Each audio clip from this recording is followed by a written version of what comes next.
আল ডাক বাক্সে জমা দিলাম নীল খামে তোমাকে চিঠি। যে বাক্সটা আজ বড় অবেলায় ঝুলছে, কত স্মৃতি আগলে পথের পাশে পুরানো বাড়ির রংচটা দেয়ালে।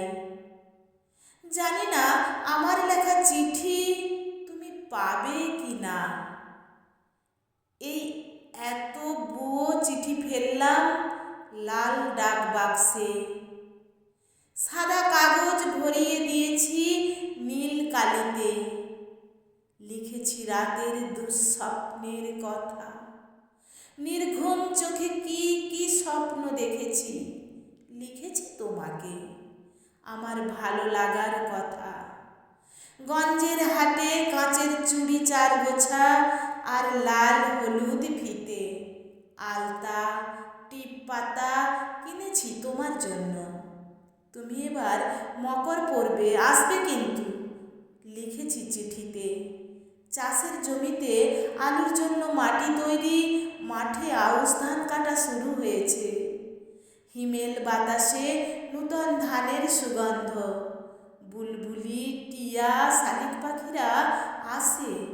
সূর্য ওঠার সাথে সাথে ওরা যে যার মতো করে ডাকে, হয়তো তোমাকে খুঁজে।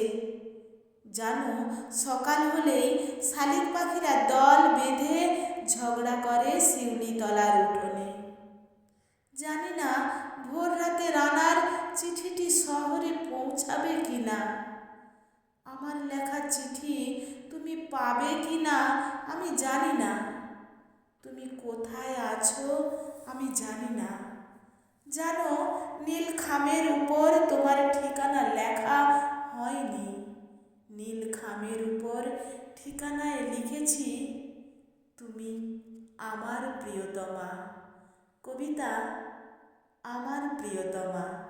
কলমে অজিত কুমার দে, উচ্চারণে আমি মল্লিকা দাস।